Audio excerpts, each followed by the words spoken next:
Good evening, सभी का स्वागत है। जैसा कि आप सभी जानते हैं कि आज का जो टॉपिक है स्थानीय स्वशासन है। तो इसके भीतर हमें हमें दो टॉपिकों को देखना है, समझना है। एक है पंचायती राज सिस्टम और दूसरा है आपका नगर प्रशासन। ठीक है। तो अब इसके बाद में ये तीसरी चीज, जो एक चीज और इसमें आती है, वो है आपका सहकारी समितियां। ठीक है। हालांकि इसके संबंध में ये ज्यादा सवाल कभी पूछा नहीं जाता है, सहकारी समितियां। तो ऊपर है आपका जो आपका फर्स्ट है, ये है पंचायती राज। सॉरी, थोड़ा लिखने में यह गड़बड़ हो रहा है।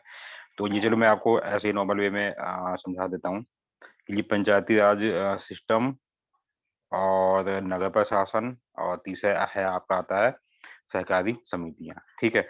तो अब इनके संबंध में संविधान में क्या क्या चीजें हुई हैं, प्रावधान कैसे कैसे हुए हैं, पहले इनके तीनों के स्वरूप को आप समझ लो, फिर हम शुरुआत इसकी हम और हिस्ट्री के रूप में हम करेंगे। तो देखिए, सबसे पहले एक चीज आपको डबल जानी होगी। हम बात पहले करेंगे पंचायती राज सिस्टम की। ठीक है। तो आप सभी जानते हैं कि 73वें संविधान संशोधन के द्वारा इसको संविधान में ये जोड़ा गया था 1992 में। ठीक हो गया। इसके बाद में हम आगे बढ़ते हैं। तो 74 संविधान संशोधन के माध्यम से ये नगर प्रशासन को क्या किया गया, जोड़ा गया। ठीक है। उसके बाद फिर एक एक चीज और आती है जिसे हम जनरली क्या करते हैं, कभी भी पढ़ते नहीं है। ठीक है। वो है आपकी आती है सहकारी समितियां। अब ये है क्या चीज और इससे संबंधित आर्टिकल कौन कौन से हैं, अब उन तीनों को आप लोग समझिए। तो सबसे पहला जो शुरू है आपका, ये है आपका ये पंचायती राज सिस्टम। ठीक है। तो अब मैं यहाँ पे लिख भी देता हूँ। जो फर्स्ट है आपका ये पंचायती राज सिस्टम है, और इसको जब संवैधानिक दर्जा दिया गया था, तो इसमें की संविधान में संशोधन हुआ, और वो जो भाग जो 9 था, तो इसके अगले क्रम में इसको जोड़ा गया, जिसका नाम जो है रखा गया भाग 9A। ठीक है ना। तो इसके अधीन में 16 आर्टिकल जोड़े गए। ठीक है। जो कि ये गए पंचायती राज को डिफाइन करते हैं, और हर उस 16 आर्टिकल में ये पंचायती राज सिस्टम के में क्या क्या चीजें होंगी, कौन कैसे करेगा, तो ये चीजें 16 ये आर्टिकल में ये डिफाइंड है। अब वो आर्टिकल कहाँ से कहाँ तक शुरू होते हैं यह भी जान लीजिए। तो 243 से लेकर 243 ये यहाँ पी तक। ठीक है। तो ये जो है पंचायती राज के अधीन में आते हैं, और पंचायती राज में जो है टोटल 29 सब्जेक्ट हैं, जो कि ये ब्रिटिश समय में जिन्हें हस्तांतरित सब्जेक्टों के नाम से जाना जाता था, और बाद में जब इसे लेकिन यही ये सब्जेक्ट जो है ये बाद में क्या हुआ, ये राज्य सूची के अंतर्गत में ये आ गए। ठीक हो गया। तो ये राज्य सूची के अंतर्गत में ये 29 सब्जेक्ट है, जो कि पंचायती राज सिस्टम के अधीन में आते हैं। और दूसरा जो आता है आपका नगर प्रशासन। ठीक है। तो नगर प्रशासन, तो 74th संशोधन इसके लिए हुआ था। ठीक है। और इसको जो है पंचायती राज सिस्टम के बाद में इसको क्या किया, उसके आगे वाले क्रम में इसे जोड़ा गया, जिसके लिए आर्टिकल 243।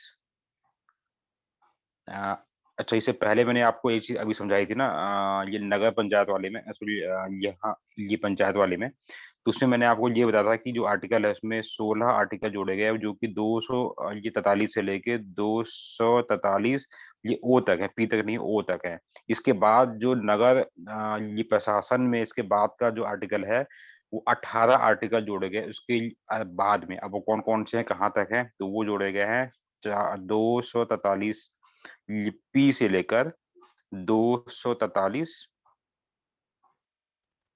जेड ये जी तक जोड़े गए हैं। ठीक है। अब जेड जी है क्या, ये सब है क्या चीज, तो देखिए इनकी ये क्रमांक है, ये ए से ये शुरू होती है, और लास्ट में ये जेड तक जाती है। ठीक है। और वो जेड तक जाने के बाद में फिर इसकी सीरीज जो है वो जेड से ही शुरुआत होती है, जिसका नाम दिया जाता है जेड ए, फिर Z B, Z C, Z E. तो इस क्रम में ये मतलब डिफाइन हुआ है। तो आगे यही जेड जी, ये जी के रूप में यहाँ पर ये जो है आर्टिकल यहाँ तक ये जो है लाया गया संशोधन के द्वारा, ठीक है।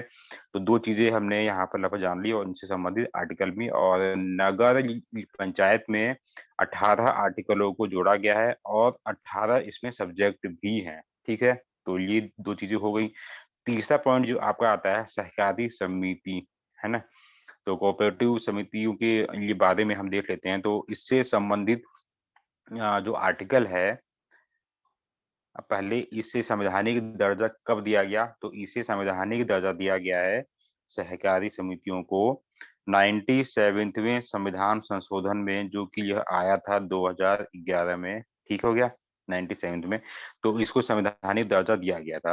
अब इसके लिए जो आर्टिकल कहाँ से शुरुआत होगी? तो इसके आर्टिकल की शुरुआत वहीं से होगी जहाँ पर नगर प्रशासन का अंतिम आर्टिकल जो होता है खत्म होता है, ठीक है? तो वो होता है खत्म 243 जेड, वो जी पर क्या होता है खत्म होता है, तो उसका अगला जो आता है वो आता है एच, ठीक है?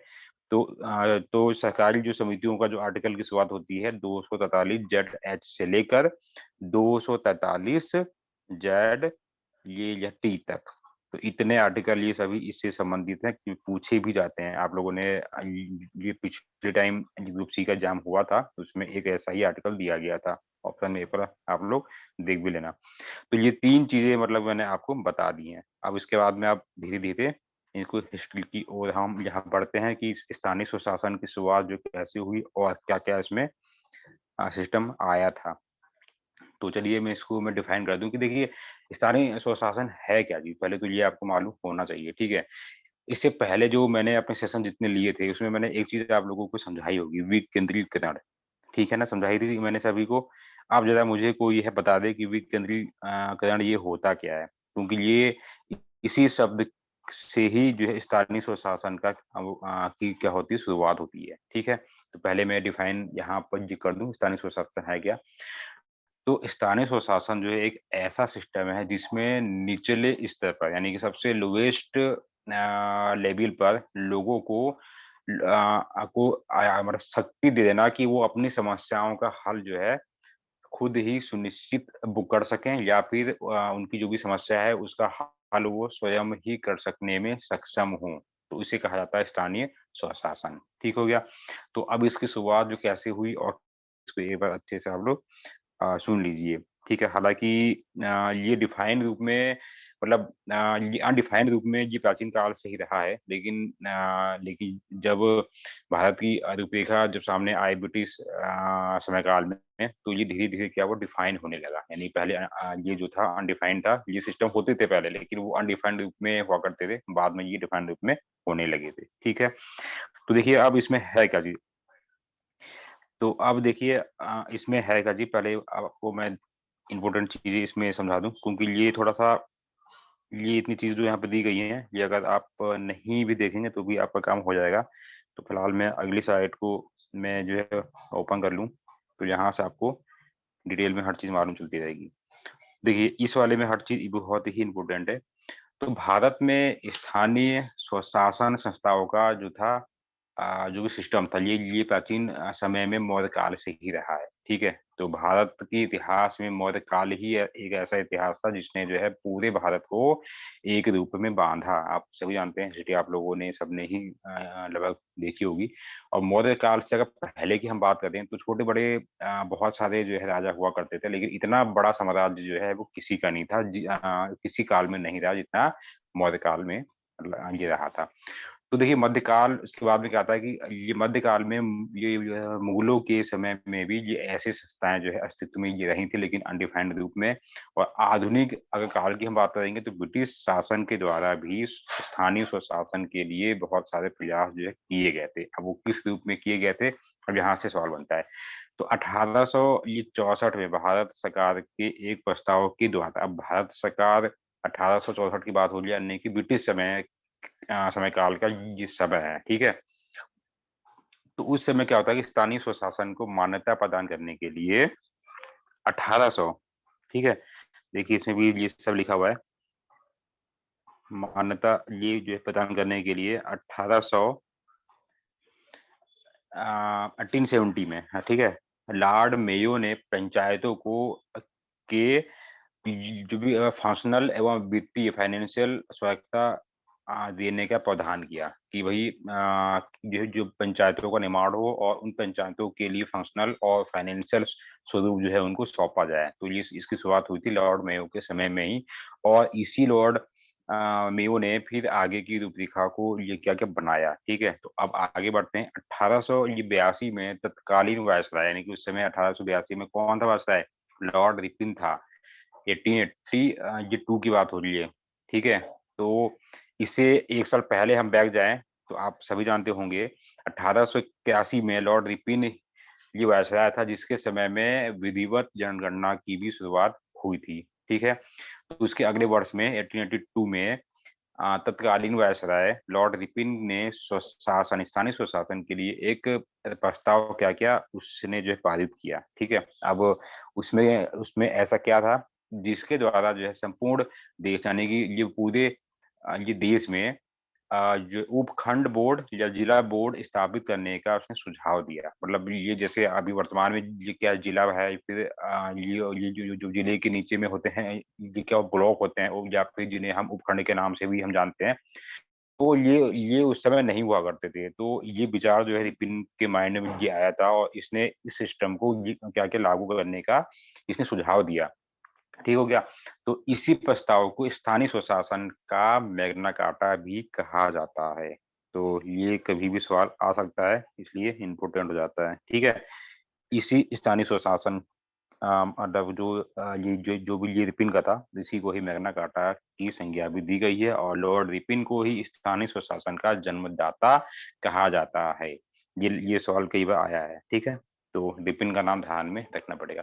अब इसके बाद में क्या होता है, अब देखिए स्थानीय स्वायत्त शासी संस्थाओं की स्थिति की जाँच करने के लिए अब एक नॉर्मेटिव रूप से तो इन संस्थाओं की शुरुआत होने लगी थी, तो अब इन्हीं सिस्टमों को जाँचने के लिए कि क्या ये सही रहेंगी, कैपेबिलिटी इनकी सही रहेगी या आगे इनका क्या स्वरूप होगा। तो इसी की जाँच के लिए 1907 में 1907 में सीईएच हॉब हाउस की हेडिंग में एक राजकीय विकेंद्रीकरण आयोग, जिसे शाही आयोग के नाम से जाना जाता है, का गठन किया गया। ठीक है? बहुत ही ये इम्पोर्टेंट है, कभी-कभी आ भी जाता है कि शाही आयोग का संबंध किससे है या शाही आयोग है क्या? तो ये वही है यानी कि ये स्थानीय स्वशासन से संबंधित है जिसमें विकेंद्रीकरण की योजना का प्रावधान था और जिसकी हेडिंग की थी हब हाउस ने, ठीक है? तो ये इम्पोर्टेंट इसलिए हो जाता है, ठीक है? आगे बढ़ते हैं, अब होता क्या है कि 1907 तक तो हम आ चुके हैं, इसके बाद में होता क्या है कि इस आयोग ने 1909 में अपनी रिपोर्ट जो है वो दे दी, ठीक है? और उस रिपोर्ट में ये कहा कि ठीक है, स्वायत्त संस्थान जो भी है पंचायती राज्य के विकास के लिए इसने नए-नए सुझाव दिए कि हाँ, ये सिस्टम ठीक है, आगे ये काम ये करेगा और स्थानीय स्वशासन में लोगों की भागीदारिता क्या होगी, बढ़ेगी। तो इस पर इसने क्या किया सही विचार मतलब कि सुझाव दे दिए। अब क्या होता है इसके बाद में कि 1915 में हॉर्डिंग ने भी अपनी शासकीय रिपोर्ट में स्थानीय स्वशासन को मजबूत बनाने के लिए इसने भी सुझाव दिया। ठीक है? हॉर्डिंग ने ये भी इसने मतलब कि सपोर्ट किया था। अब फाइनली होता क्या है कि अब 1919 में आते हैं, ठीक है? 1919 में अब फाइनली कुछ होने वाला था। अब वो जो है क्या चीज़ होने वाला था? यहाँ पे देखिए इसमें थोड़ा-सा साफ आपको शायद यहाँ पर कुछ लाइनों में ना दिखेगा, तो इसके लिए अगर आपके पास में बौद्धिक प्रकाशन की अगर लेटेस्ट वाली बुक है, तो उसमें बहुत ही अच्छा दिया हुआ है, उससे भी आप हेल्प ले सकते हैं और ये कंटेंट भी उसी से ही लिया गया, जो आपको डिस्प्ले में विज़िबल होता है। तो 1919 में होता क्या है कि 1919 के भारत सरकार अधिनियम, ठीक है? और ये जो है जो किसके समय में आया था या इसका दूसरा नाम था मॉन्टेग्यू चेम्सफोर्ड सुधार के द्वारा स्थानीय स्वशासन के बारे में स्पष्ट प्रावधान भी किया गया था और इस अधिनियम के द्वारा द्वैध शासन प्रणाली स्थापित जो करी गई और स्थानीय स्वशासन को हस्तांतरित विषय के तहत जो है जो भी रखा गया यानी कि जो स्थानीय स्वशासन के जो सब्जेक्ट थे यानी जो आम जनता तक ऐसे सब्जेक्ट जो कि सीधे एक स्थानीय स्वशासन से रिलेटेड हों, तो उन्हें जो है हस्तांतरित सब्जेक्टों के अधीन में रखा गया था। तो इनके मतलब उन सभी सब्जेक्टों को इसके भीतर में जो है रखा गया। उसके बाद में फाइनली होता क्या है कि 1900 जो भारत शासन अधिनियम 1935 जो आया था, उसमें स्थानीय स्वशासन को जो है जो भी पूर्णतया राज्य का विषय बना दिया गया। ये इम्पोर्टेंट है और यहीं से संविधान में ये चीजें मतलब कि ये ली गई थी। ठीक हो गया। तो इसका मतलब क्या है कि हस्तांतरित जो विषय थे स्थानीय स्वशासन के लिए, वह बाद में राज्य सूची के विषय बना दिए गए। अभी हम वर्तमान की बात करेंगे तो कुल 29 विषय हैं। ठीक है। चलिए, स्थानीय स्वशासन में तो में दो चीजें आपकी की आ जाती हैं। एक तो आपका नगर ये पंचायत भी इसी में ही आता है और पंचायत भी इसी में आता है। तो ऐसे केस में दोनों के सब्जेक्टों का योग जो है हो जाएगा वो। ठीक है। अगर सिर्फ अगर पंचायतों वाली बात आती है तो वैसे केस में 29 सब्जेक्ट है। ठीक है। तो अगला पॉइंट आपका आता है। देखिए, अब आप जो गांधी जी का ये विचार था, अब हालांकि आप लोगों ने आर्टिकल्स में भी पढ़ा है कि आर्टिकल 40, ठीक है, आर्टिकल 40 में है क्या चीज? कोई है जो कि आंसर दे सकता है? एनीवन? क्योंकि आर्टिकल 40 जो है वो इस चीज को डिफाइन करता है और ये हमारे संविधान में मूल रूप में वर्णित था। आर्टिकल 40 में क्या है?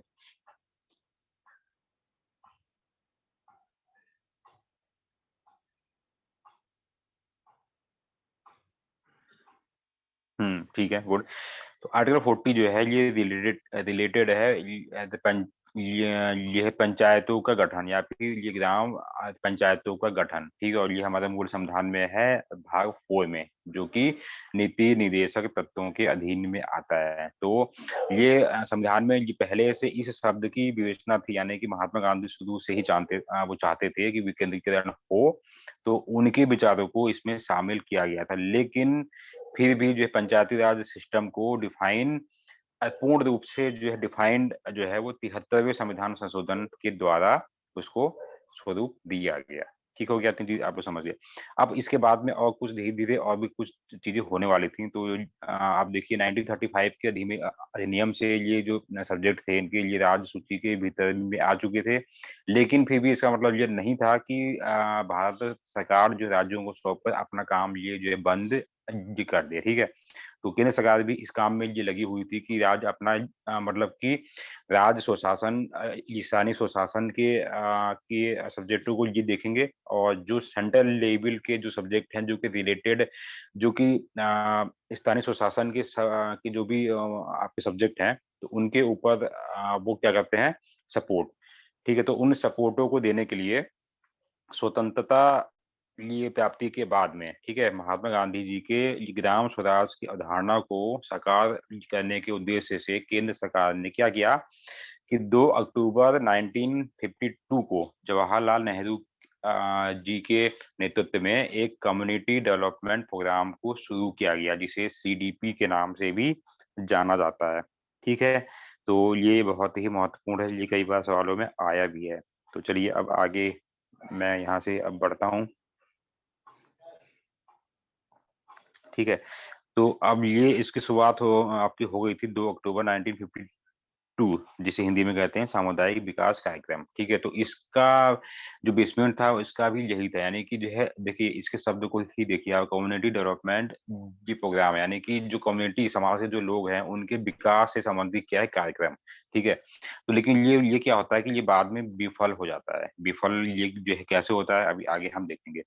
तो अब क्या है इसमें कि सामुदायिक विकास का ये पहला स्थापित इसके संबंध में एक कार्यक्रम भी जो है लॉन्च हुआ था, वो 1953 में लॉन्च हुआ था, जिस समय भाषाई आधार पर पहले राज्य आंध्र प्रदेश का गठन हुआ था। ठीक है। और जो उसका नाम है राष्ट्रीय प्रसार सेवा, नेशनल एक्सटेंशन सर्विस। ठीक है, एनईएस।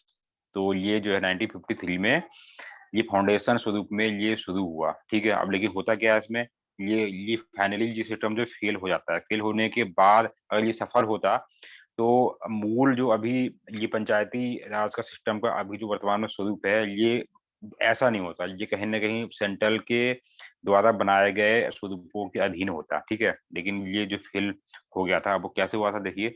तो एनईएस जो था इस कार्यक्रम का मुख्य उद्देश्य यही था कि देश के आर्थिक विकास, ठीक है, आर्थिक विकास और सामाजिक उद्धार कार्यक्रमों के प्रति जनता में रुचि पैदा करना और उनकी भागीदारी को बढ़ाना, मतलब कि जितने से ज्यादा लोग वो जुड़ेंगे तो अपनी समस्याओं को क्या करेंगे, वो शेयर करेंगे, बताएंगे और उनकी समस्याओं को दूर करके आर्थिक ये विकास के पहलुओं को आगे ले जाया जाएगा। ठीक है, लेकिन अब होता क्या, ये असफल ये हुआ क्यों? लेकिन इसमें जनता को अधिकार नहीं दिया गया। हालांकि ये सारा सिस्टम एकदम ये बनाया था, बहुत ही अच्छा है इन्होंने। ठीक है, वो सीडीपी के भीतर में जो एनईएस जो आया था, ये अच्छा बनाया था, लेकिन इसमें ये है कि जनता को अधिकार दिया ही नहीं गया था, जिसकी वजह से सरकारी अधिकारियों के हाथों में ही ये जो है राइट ये रह गए थे, और ये कहता है कि ये पूर्ण रूप से जो है लोगों तक ले इसका राइट, यानी कि जो लाभ है या आप कह सकते हैं अधिकार है, वो स्वतंत्र रूप से नहीं उनके हाथों में गया। तो जिस वजह से ये मतलब कि फेल हो गया, असफल हो गया। अब इसके बाद में होता है क्या, जब ये अब असफल हो गया 1953 में जो लॉन्च हुआ था, उसके बाद ही 1 वर्ष में ये फेल हो गया। मतलब कि लोगों ने शुरू में तो जागरूकता लगभग दिखाई है, लेकिन बाद में क्या हुआ कि जब लोगों को ये मालूम चल गया कि इसमें हमारे लिए इसमें कुछ है ही नहीं, राइट ही नहीं है, तो हम इसमें क्या कर सकते हैं? कुछ भी नहीं, सिर्फ अपनी समस्याओं को ही बता सकते हैं। उसके उसके बाद उनके हाथों में कोई ऐसी पावर है ही नहीं, ना फाइनेंशियल वाली पावर है, ना कोऑपरेशन वाली पावर है, मतलब कुछ भी ऐसी पावर मतलब नहीं थी, जो कि बाद में अब आप जानते हैं कि अब सब कुछ है। ठीक है? तो अब केंद्र सरकार ने क्या किया, अब एक समिति का गठन किया। ठीक है ना? अब एक समिति का गठन किया, बहुत ही महत्वपूर्ण है। वो है आपकी बलवंत राय मेहता समिति। ठीक है? अब इसका काम क्या था देखिए, हालाँकि इसका जो गठन था 1956 में हुआ था, लेकिन इसने अपनी रिपोर्ट जो है 1957 में दी थी। अब इसने अपनी रिपोर्ट में इसने क्या-क्या दिया था, तो पहले इसके बारे में हम जान लेते हैं। देखिए इसका उद्देश्य क्या था, देखिए अभी शायद लोअर पीसीएस का जो एग्ज़ाम हुआ था उसमें भी एक सवाल दिया गया था, लोअर में था या रेंजर में। उसमें समितियों का जो ये पंचायती राज सिस्टम से रिलेटेड जितनी समितियाँ थी, उनका जो क्रमवार सिस्टम जो है पूछा था कि पहले कौन-सी समिति आई, फिर कौन-सी, फिर कौन-सी, फिर कौन-सी। ठीक है? तो अभी देखते हैं, अभी जो पहली समिति है, तो बलवंत राय मेहता समिति, इसका गठन 16 जनवरी 1956 को इस समिति का गठन हुआ था। ठीक हो गया? और इसने अपनी रिपोर्ट 26 नवंबर 1957 को भारत सरकार को सौंप दी। उद्देश्य इसका क्या था? उद्देश्य इसका ये था कि ये जो है जो ग्रामों का उद्धार करना और लोकतांत्रिक करण के स्वरूप को स्थापित करना। अब इसी शब्द में सब कुछ यहाँ छुपा है। लोकतांत्रिक विकेंद्रीकरण का मतलब ही है कि लोगों को इतना अधिकार दे दिया जाए, इतना सशक्त उनको क्या है बना दिया जाए कि वो अपनी मैक्सिमम समस्याओं को हल कर सकें। ये कहने का ये मतलब है इसका, ठीक है? तो अब हालाँकि भारत सरकार ने भी इसके बहुत सारे सुझावों को क्या किया था, माना था, ठीक है? अब इसके सुझाव जो है देखिए बहुत सारे हैं। ये नीचे ये सब दिए गए हैं। तो इसी ऊपर वाली लाइनों को मैं देख लेता हूँ। 12 जनवरी 1956 को राष्ट्रीय विकास परिषद को सौंपी को रिपोर्ट जो भेजी गई और राष्ट्रीय विकास परिषद ने बलवंत राय राय मेहता समिति के सुझावों को स्वीकार कर लिया और घोषणा की कि सभी राज्य जो पंचायती राज व्यवस्था को लागू करने के लिए आवश्यक कदम उठाएं। तो अब देखिए यहाँ से सवाल पूछा जा सकता है, भारत सरकार ने जो है जो किस स्वरूप में इस समिति के सुझावों को स्वीकार किया था, तो वह राष्ट्रीय विकास परिषद, ठीक है ना? चलिए अब आगे की ओर हम बढ़ते हैं। अब होता क्या है कि 1 अप्रैल 1958 को बलवंत राय मेहता समिति ने के सुझाव को देश में जो है लागू कर दिया गया। अब इनके क्या-क्या सुझाव थे? सबसे मोस्ट इम्पोर्टेंट इनका सुझाव था कि पंचायती राज विकेंद्रीकरण की जो सीढ़ी है, ये स्टेप है, इसमें जो है 3 स्टेप होने चाहिए। अब वो कौन-कौन से स्टेप होने चाहिए? तो आपको अभी वर्तमान में वही स्वरूप जो है, ये अभी भी कायम है, ठीक है? तो ये मतलब गाँव के लेवल पर एक जो है ये जो है पंचायत होगी और खंड के लेवल पे पंचायत समिति होगी और जिले स्तर पर जो है जिला परिषद होगा। तो ये और ऐसा सुझाव जो है बलवंत राय मेहता समिति ने दी थी, ठीक है? चलिए, तो इसको फाइनली जो है फिर एनडीसी ने क्या कर लिया, ये मान लिया, यानी कि राष्ट्रीय विकास जो ये परिषद है इसने मान लिया। तो इसके बाद ही बीआर मेहता, बलवंत राय मेहता को जो है पंचायती राज सिस्टम का वास्तुकार या शिल्पी भी कहा जाता है। तो यह भी सवाल कभी अगर आएगा तो ध्यान में यहाँ पर भी रखना पड़ेगा। यानी कि ये पंचायती राज सिस्टम के शिल्पकार कौन है? तो आपका आंसर होना चाहिए बलवंत राय मेहता 1956। ठीक है? चलिए, अब होता क्या है कि इसके बाद में ये आंध्र प्रदेश में, ठीक है, एक डेमो के रूप में और या फिर पायलट ये प्रोजेक्ट के रूप में इसने अपने ये राज्य में 1958 के में ये कुछ भागों में पंचायती राज सिस्टम को 3 स्टेप के बेस पर लागू कर दिया इसने। ठीक हो गया? जो कि अब उसके बाद में अब यहाँ पर तो ये लागू हो गया। उसके बाद 2 अक्टूबर 1959 को जवाहरलाल ये नेहरू ने राजस्थान के नागौर ये जिला है, वहाँ पे एक गाँव है जिसका नाम है ये बगदरी गाँव। तो यहाँ से पंचायती राज सिस्टम को औपचारिक रूप से फाइनली जो है इन्होंने इसकी शुरुआत भी कर दी। तो इसलिए अतः राजस्थान जो है देश का ऐसा पहला राज्य था जहाँ संपूर्ण राज्य में सबसे सर्वप्रथम जो पंचायती राज की स्थापना हुई। ठीक है? लेकिन इसमें एक चीज़ और ध्यान में रखना पड़ेगा, वो 2 चीज़ें हमेशा। देखिए, राजस्थान एक ऐसा राज्य है जहाँ पर क्या है कि उस राज्य में संपूर्ण जो भी ज़िले हैं, उस संपूर्ण वो ज़िलों में एक साथ ये सिस्टम लागू हुआ था और ठीक उसी समय पर आंध्र प्रदेश में भी के कुछ ही भागों में ये सिस्टम लागू हुआ था। तो कभी-कभी अगर ऐसा सवाल ये घुमा कर भी आपको दिया जा सकता है कि उस निम्नलिखित में से कौन-सा राज्य है जो मतलब कौन-सा राज्य था जिसने जो है डेमो या पायलट प्रोजेक्ट के रूप में पंचायती राज सिस्टम को लागू किया। तो वैसे केस में फिर आपका आंसर राजस्थान नहीं होगा, वैसे केस में आपका आंसर होगा आंध्र प्रदेश। और जब सिंपल सी भाषा में अगर आपको देगा तो कि सर्वप्रथम या फिर कौन-सा जो राज्य है जिसमें सर्वप्रथम या फिर उसके संपूर्ण क्षेत्र में यह सिस्टम जो है लागू हुआ या ये पंचायती राज सिस्टम लागू हुआ, तो वैसे केस में आपका आंसर होगा राजस्थान। ठीक है? और जब आपको तीसरा सवाल ये देगा कि क्या बोलते हैं कब ये पंचायती राज सिस्टम जो है कब और कहाँ से लागू हुआ? तो 2 अक्टूबर 1959 राजस्थान में नागौर डिस्ट्रिक्ट से। तो इतनी बातें समझ में आ गई सभी को? तो एक बार ज़रा मुझे बता भी दो।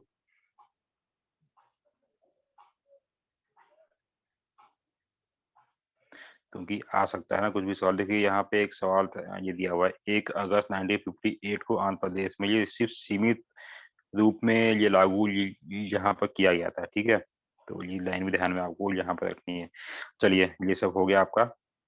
अब देखिए अब जो चीज़ आगे आती है फिर अगली समिति का एक गठन होता है। अब देख लेते हैं वो समिति कौन-सी है। अगली भी समिति बहुत ही इम्पोर्टेंट है। नंबर दूसरी समिति है अशोक मेहता समिति। अब इस समिति की आवश्यकता जो है क्यों पड़ी? जब पहले से सब कुछ रेडी था और बलवंत राय ये मेहता जी के बेस पे सब कुछ जो कायम चल रहा है, तो इसकी आवश्यकता जो है क्यों पड़ी? तो ज़रा ये भी हम देख लेते हैं।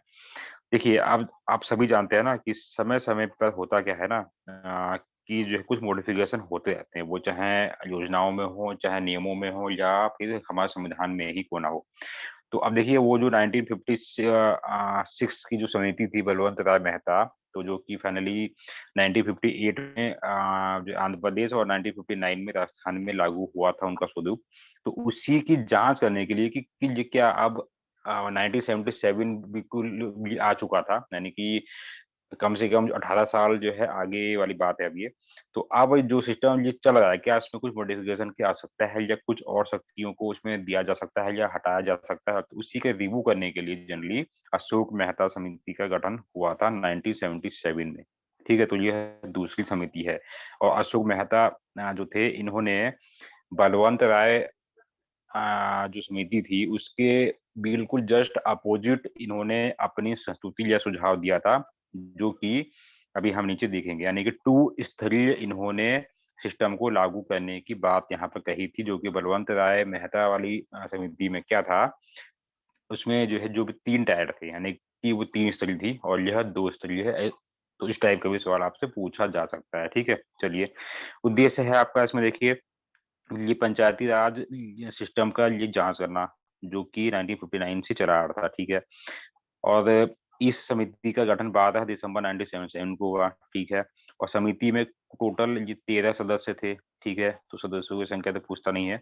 इसने अपनी रिपोर्ट जो भारत सरकार को दी 1978 में दी। अब इन्होंने क्या-क्या सुझाव दिए? थोड़ा-सा इसके बारे में मैं आपको इसमें ज़्यादा नहीं लगभग छोटा ही बता देता हूँ।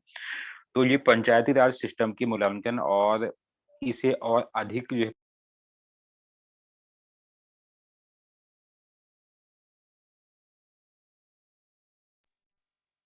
19 ये 1977 में अशोक ये मेहता समिति का जो गठन होता है, ठीक है? और इसने 2 स्तरीय यानी कि त्रिस्तरीय स्टेप के स्थान पर 2 स्तरीय स्टेप को फॉलो करने के लिए भारत सरकार को सुझाव दिए कि भाई ये मॉडिफिकेशन जो है ये होना चाहिए, जो ये थ्री टायर का सिस्टम जो ये अभी रनिंग में चल रहा है, इसमें ये फेरबदल होना चाहिए, ठीक हो गया? लेकिन फाइनली जो हुआ अब इसमें होता क्या है, इसमें ऐसे कुछ जो है अड़चनें इसमें लगभग आ जाती हैं, जिसकी वजह से फाइनली जो है इस समिति की सिफारिशों को भारत सरकार ने अस्वीकार कर दिया। मतलब ठीक है, यानी कि इसको फिर नहीं माना। अगर मान लेता तो फिर ये बात अभी जो है ये कुछ ना कुछ चेंजेस हो जाती, ठीक है? अब बहुत सारे ऐसे सुझाव थे, अब इसकी डिटेल में नहीं जाएँगे ये क्योंकि इसके बहुत ही डीपली सवाल जनरली नहीं आते। तो इसलिए केवल एक बार इसका रिव्यू ही करना आपके लिए अच्छा होगा, ठीक है? बस। अब देखिए अब हम आगे आते हैं। एक तीसरी समिति का नाम आता है, अभी देखिए वो है आपका जी.वी.के. राव समिति 1985। अब ये क्या है? ठीक है? अब ये है ग्रामीण विकास और गरीबी उन्मूलन के लिए उपयुक्त प्रशासन व्यवस्था हेतु सिफारिश करने के लिए 1985 में इस समिति का गठन हुआ था और इस समिति का गठन योजना आयोग के द्वारा यानी कि इसकी सिफारिश पर किया गया था। उस समय योजना आयोग था ही, अब तो नहीं है, 2015 से ये खत्म हो चुका है मतलब ठीक है। 1 जनवरी 2015 से एक कुछ नया हुआ है और ज़रा उसका नाम मुझे बताइए जिसने जगह ली है योजना आयोग की। देखिए, अब इसने जो इस समिति ये रावत समिति है, इसने 1986 में अपनी रिपोर्ट दी। अब इसने रिपोर्ट में क्या-क्या कहा, तो थोड़ा-सा ये हम देख लेते हैं। ये भी ज़्यादा नहीं है, बहुत लंबा। तो इसने ये सुझाव दिया अ, हाँ, नीति आयोग बिल्कुल सही है आपका आंसर, ठीक है? तो अब ये भी लास्ट में क्या होता है कि इसे भी अस्वीकार कर दिया जाता है। क्यों? क्योंकि इसने अपनी रिपोर्ट में राज्य स्तर पर एक राज्य विकास परिषद, जिला स्तर पर एक जिला परिषद और मंडल स्तर पर एक पंचायत ये मंडल, ठीक है? और गाँव के लेवल पर इसने ये ग्राम सभा का गठन की सिफारिश कर दी। मतलब इसने आप एक स्वरूप को देखोगे तो इसने लगभग 4 ये जो है ये 4 टायर का इसने मतलब स्वरूप दे दिया। यानी कि जो अभी तक बलवंत राय मेहता का जो सिस्टम था वो जिले लेवल पे यानी एक जो ग्राम, फिर ब्लॉक, फिर जिला था। लेकिन इस राव समिति ने क्या किया, ये ग्राम ब्लॉक और क्या जिला और स्टेट इसने ये 4 ये टायर मतलब कि दे दिए। ठीक हो गया? लेकिन हाँ, चलिए ये तो इनके लिए ये क्या थे सुझाव थे। इसके बाद होता क्या है कि इस समिति ने वित्त आयोग के गठन अब देखिए अब इसने एक ये नया स्वरूप यहाँ पर दिया था। यानी कि इस यही पहली ऐसी समिति थी जिसने ये पंचायती राज सिस्टम का हवाला देते हुए एक वित्त आयोग के गठन की भी सिफारिश की थी राज्यों में, ठीक है? चलिए अब इसमें और क्या-क्या होता है देखिए और इसमें है ये आपका पंचायतों का कार्यकाल ये 5 वर्ष और पंचायतों के नियमित जो वो होते हैं चुनाव होते हैं, उन्हें जो कराने के लिए और तथा अनुसूचित जाति, अनुसूचित जनजाति तथा महिलाओं के लिए आरक्षण की भी सिफारिश इसने की। लेकिन परंतु फाइनली इसकी सिफारिशों को भी भारत सरकार ने अमान्य कर दिया। मतलब हालाँकि इनके जो ये सुझाव थे आधुनिक रूप में ये चीज़ें कायम हैं, ठीक है? लेकिन उस समय के हिसाब से इनकी इस सिफारिशों को माना ही नहीं गया। ठीक हो गया? अब देखिए अब पंचायती राज सिस्टम में अगली समिति भी आएगी।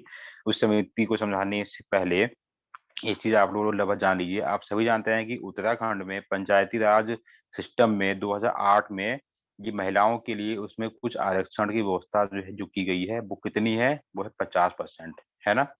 ये सवालों में कई बार आया है।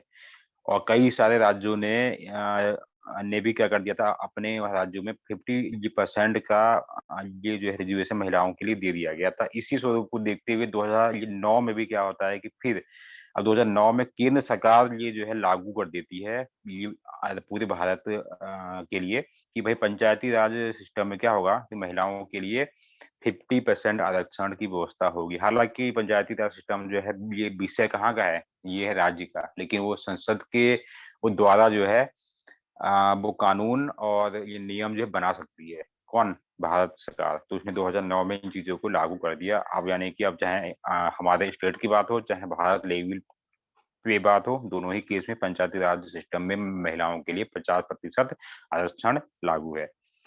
तो ठीक है, आप सभी को इतनी बातें समझ में आ गई होंगी। तो अगली जो समिति आपकी आती है